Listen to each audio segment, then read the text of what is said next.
हाँ जी, वाहिगुरू जी का खालसा वाहिगुरू जी की फतेह जी। स्वागत है ਤੁਹਾਡਾ ਤੁਹਾਡੇ ਆਪਣੇ ਚੈਨਲ ਸਿੱਖ ਹਿਸਟਰੀ ਵਿੱਚ। ਦੋਸਤੋ, ਅੱਜ ਗੱਲ ਕਰਾਂਗੇ ਸਿੱਖ ਸੰਘਰਸ਼ 'ਚ ਨਵੀਂ ਰਣਨੀਤੀ ਦੇ ਰਾਹ ਸਿਰਜਣ ਵਾਲਾ ਜੁਝਾਰੂ ਸ਼ਹੀਦ ਭਾਈ ਨਵਨੀਤ ਸਿੰਘ ਕਾਦੀਆਂ ਬਾਰੇ। ਸੋ ਵੀਡੀਓ ਸ਼ੁਰੂ ਕਰਨ ਤੋਂ ਪਹਿਲਾਂ ਜੇ ਤੁਸੀਂ ਸਾਡਾ ਚੈਨਲ ਸਬਸਕ੍ਰਾਈਬ ਨਹੀਂ ਕੀਤਾ ਤਾਂ ਇਹਨੂੰ ਸਬਸਕ੍ਰਾਈਬ ਕਰ ਲਵੋ ਤੇ ਬੈਲ ਦਾ ਆਈਕਨ ਦਬਾਉਣਾ ਨਾ ਭੁੱਲਣਾ।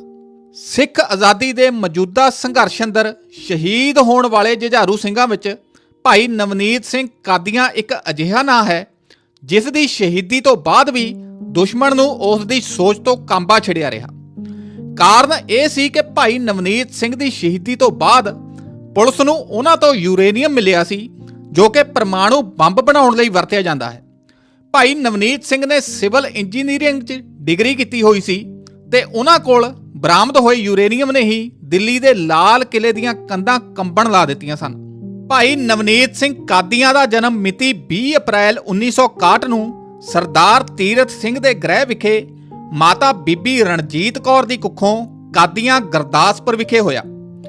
ਆਪ ਦੀ ਮੁੱਢਲੀ ਸਿੱਖਿਆ ਕਾਦੀਆਂ ਵਿੱਚ ਹੀ ਹੋਈ। ਨਿੱਕੇ ਹੁੰਦੇ ਹੀ ਆਪ ਦੇ ਮਾਤਾ ਪਿਤਾ ਜੀ ਆਪ ਨੂੰ ਇੱਕ ਧਾਰਮਿਕ ਸ਼ਖਸੀਅਤ ਕੋਲ ਲੈ ਕੇ ਗਏ। ਉਸ ਸ਼ਖਸੀਅਤ ਨੇ ਆਪ ਦੀ ਕੰਡ ਤੇ ਥਾਪੜਾ ਦੇ ਕੇ ਆਖਿਆ, ਕਾਕਾ ਜਾਪ ਸਾਹਿਬ ਜ਼ਰੂਰ ਪੜ੍ਹਿਆ ਕਰ। ਆਪ ਨੇ ਦਿਨਾਂ ਅੰਦਰ ਹੀ ਜਾਪ ਸਾਹਿਬ ਦੀ ਬਾਣੀ ਕੰਠ ਕਰ ਲਈ। ਸਿੱਖ ਪੰਥ ਦੇ ਵਜੂਦ ਨੂੰ ਖਤਮ ਕਰਨ ਲਈ ਪਾਪ ਦੀ ਜੰਜ ਦੇ ਵਰਤਾਰੇ ਨੇ ਆਪ ਨੂੰ ਇੱਕ ਸਿੱਖ ਵਜੋਂ ਆਪਣੇ ਫਰਜ਼ ਨਿਭਾਉਣ ਲਈ ਵੰਗਾਰ ਪਾਈ। ਸ਼੍ਰੀ ਦਰਬਾਰ ਸਾਹਿਬ ਤੇ ਫੌਜ ਦੇ ਹਮਲੇ ਸਮੇਂ ਆਪ ਦੀ ਉਮਰ 23 ਸਾਲ ਦੀ ਸੀ। ਭਰ ਜਵਾਨੀ ਦੀ ਇਸ ਉਮਰ 'ਚ ਆਪ ਉਚੇਰੀ ਪੜ੍ਹਾਈ ਦੇ ਨਾਲ-ਨਾਲ ਸਿੱਖ ਆਜ਼ਾਦੀ ਦੇ ਸੰਘਰਸ਼ ਨੂੰ ਵੀ ਸਮਰਪਿਤ ਹੋ ਗਏ। ਆਪ ਕੌਮ ਦੀ ਸੇਵਾ ਲਈ ਉੱਚ ਸਿੱਖਿਆ ਪ੍ਰਾਪਤ ਕਰਨੀ ਵੀ ਜ਼ਰੂਰੀ ਸਮਝਦੇ ਸਨ। BSc ਤੋਂ ਬਾਅਦ ਇੰਜੀਨੀਅਰਿੰਗ ਦੀ ਪੜ੍ਹਾਈ ਲਈ ਆਪ ਨੇ ਗੁਰੂ ਨਾਨਕ ਦੇਵ ਇੰਜੀਨੀਅਰਿੰਗ ਕਾਲਜ ਬਿਦਰ ਕਰਨਾਟਕ ਵਿੱਚ ਦਾਖਲਾ ਲੈ ਲਿਆ।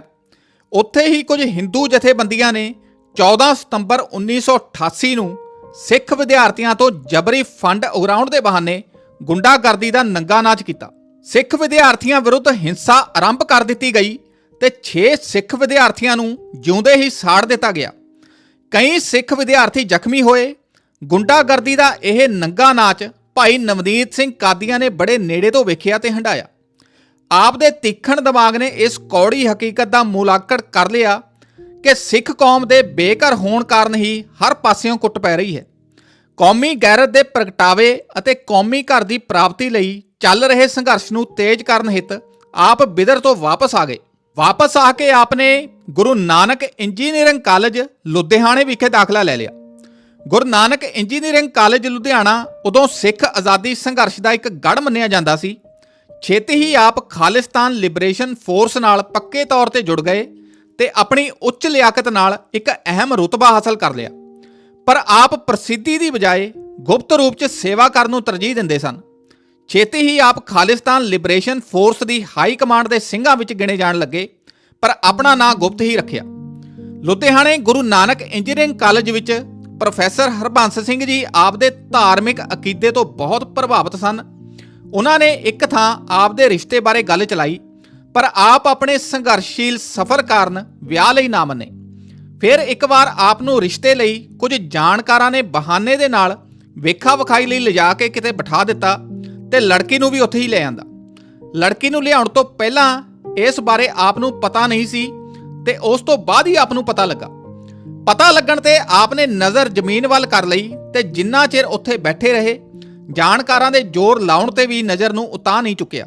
ਅਜਿਹਾ ਕਰਨ ਪਿੱਛੇ ਉਹਨਾਂ ਦਾ ਇਹ ਮਕਸਦ ਸੀ ਕਿ ਲੜਕੀ ਤੇ ਉਸ ਦੇ ਪਰਿਵਾਰ ਨੂੰ ਪਤਾ ਲੱਗ ਜਾਵੇ ਕਿ ਮੈਂ ਅਜੇ ਵਿਆਹ ਕਰਾਉਣਾ ਹੀ ਨਹੀਂ ਚਾਹੁੰਦਾ। ਜੇਕਰ ਇੱਕ ਵਾਰ ਵੀ ਨਜ਼ਰ ਚੁੱਕ ਕੇ ਲੜਕੀ ਵੱਲ ਵੇਖ ਕੇ ਫੇਰ ਨਾ ਕੀਤੀ ਤਾਂ ਸ਼ਾਇਦ ਇਹ ਸਮਝ ਲਿਆ ਜਾਂਦਾ ਕਿ ਉਹਨਾਂ ਨੂੰ ਲੜਕੀ ਨਾ ਪਸੰਦ ਹੈ, ਜੋ ਕਿ ਲੜਕੀ ਦਾ ਅਪਮਾਨ ਹੁੰਦਾ। ਇਸ ਘਟਨਾ ਤੋਂ ਆਪ ਦੀ ਉੱਚੀ ਸੋਚ ਦਾ ਪਤਾ ਲੱਗਦਾ ਹੈ।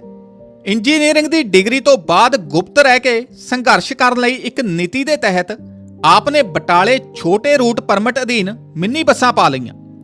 ਖਾਲਿਸਤਾਨ ਲਿਬਰੇਸ਼ਨ ਫੋਰਸ ਦੀ ਹਾਈ ਕਮਾਂਡ 'ਚ ਹੋਣ ਦੇ ਬਾਵਜੂਦ ਆਪ ਅੰਦਰ ਨਿਮਰਤਾ ਬਹੁਤ ਸੀ।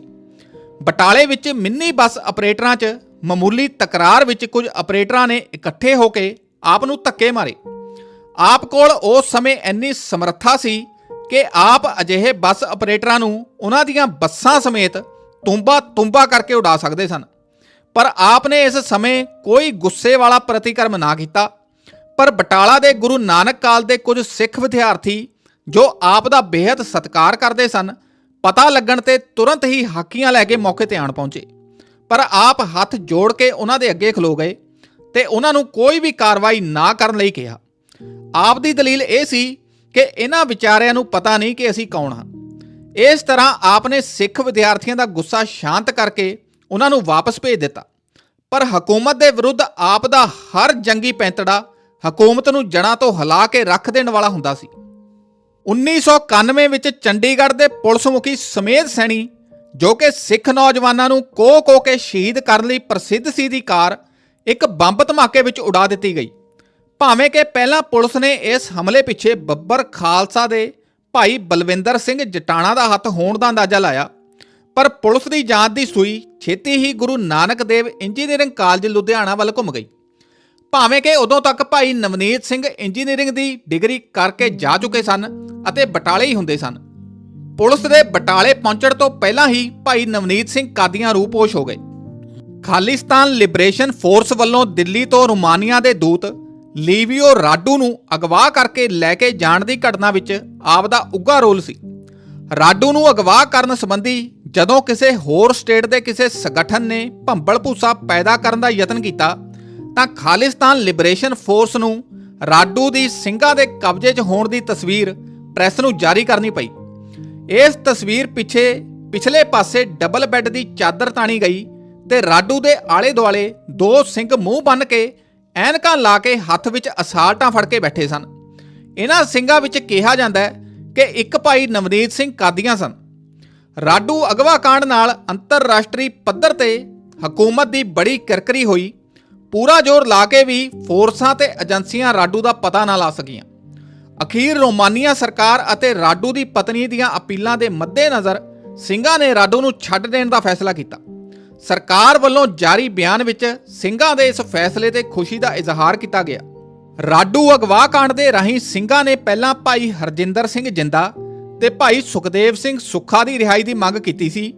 ਭਾਵੇਂ ਕਿ ਇਹ ਨਾ ਹੋ ਸਕਿਆ, ਪਰ ਇਸ ਨਾਲ ਅੰਤਰਰਾਸ਼ਟਰੀ ਮੰਚ ਤੇ ਸਿੱਖ ਆਜ਼ਾਦੀ ਲਹਿਰ ਨੂੰ ਨੈਤਿਕ ਹਮਾਇਤ ਪ੍ਰਾਪਤ ਹੋਈ ਅਤੇ ਰਿਬੇਰੋ ਤੇ ਹਮਲੇ ਦੇ ਸਬੰਧ 'ਚ ਰੋਮਾਨੀਆ ਦੀਆਂ ਜੇਲ੍ਹਾਂ 'ਚ ਬੰਦ ਸਿੰਘਾਂ ਦੇ ਕੇਸ 'ਚ ਵੀ ਕਾਫੀ ਮਦਦ ਮਿਲੀ। ਭਾਈ ਗੁਰਜੰਟ ਸਿੰਘ ਬੁੱਧ ਸਿੰਘ ਵਾਲਾ ਦੀ ਸ਼ਹਾਦਤ ਤੋਂ ਬਾਅਦ ਜਥੇਬੰਦੀ ਚਲਾਉਣ ਵਿੱਚ ਆਪ ਦੀ ਅਹਿਮ ਭੂਮਿਕਾ ਸੀ।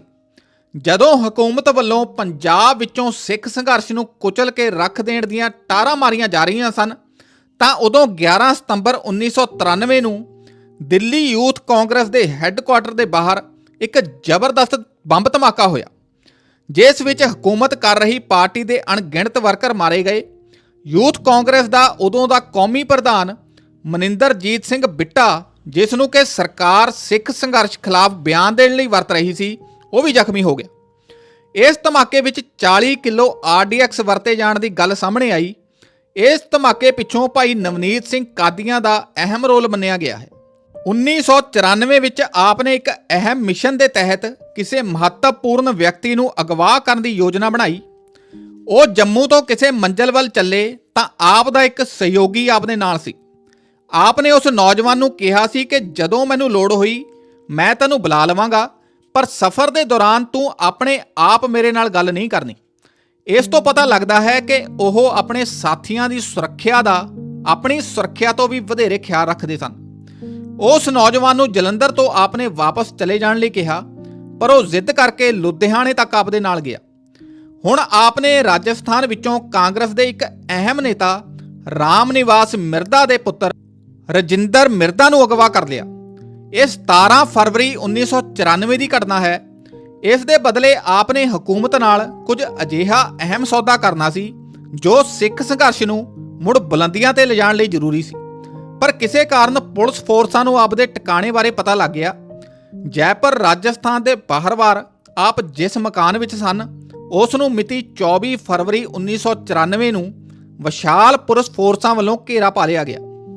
ਇਸ ਮੌਕੇ ਭਾਈ ਨਵਨੀਤ ਸਿੰਘ ਕਾਦੀਆਂ ਨੇ ਜਰਨੈਲ ਹੋਣ ਦੇ ਬਾਵਜੂਦ ਕਮਾਲ ਦੇ ਤਿਆਗ ਦੀ ਭਾਵਨਾ ਵਿਖਾਈ ਤੇ ਆਪਣੇ ਸਾਥੀਆਂ ਭਾਈ ਦਇਆ ਸਿੰਘ ਲਾਹੌਰੀਆ, ਉਹਨਾਂ ਦੀ ਪਤਨੀ ਬੀਬੀ ਕਮਲਜੀਤ ਕੌਰ ਤੇ ਭਾਈ ਹਰਨੇਕ ਸਿੰਘ ਭੱਪ ਨੂੰ ਉੱਥੋਂ ਘੇਰੇ 'ਚੋਂ ਕੱਢਣ ਲਈ ਖੁਦ ਮੁਕਾਬਲਾ ਆਰੰਭ ਕਰਕੇ ਫੋਰਸ ਦਾ ਧਿਆਨ ਆਪਣੇ ਵੱਲ ਕੇਂਦਰਿਤ ਕਰ ਲਿਆ।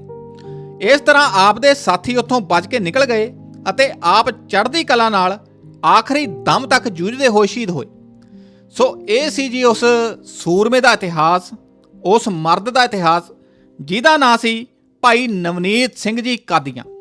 ਐਸੇ ਤਰ੍ਹਾਂ ਦਾ ਇਤਿਹਾਸ ਸਾਡੀ ਸਿੱਖ ਕੌਮ ਵਿੱਚ, ਸਾਡੇ ਸਿੱਖ ਸੰਘਰਸ਼ ਵਿੱਚ, ਸਾਡੇ ਸਿੱਖਾਂ 'ਚ ਭਰਿਆ ਪਿਆ ਜੀ। ਐਸੇ ਤਰ੍ਹਾਂ ਦਾ ਇਤਿਹਾਸ ਤੁਹਾਡੇ ਸਾਹਮਣੇ ਪਹਿਲਾਂ ਵੀ ਲੈ ਕੇ ਪੇਸ਼ ਹੁੰਦੇ ਰਹੇ ਹਾਂ, ਅੱਗੇ ਵੀ ਪੇਸ਼ ਹੁੰਦੇ ਰਵਾਂਗੇ। ਹੁਣ ਦਿਓ ਇਜਾਜ਼ਤ। ਵਾਹਿਗੁਰੂ ਜੀ ਕਾ ਖਾਲਸਾ, ਵਾਹਿਗੁਰੂ ਜੀ ਕੀ ਫਤਿਹ ਜੀ।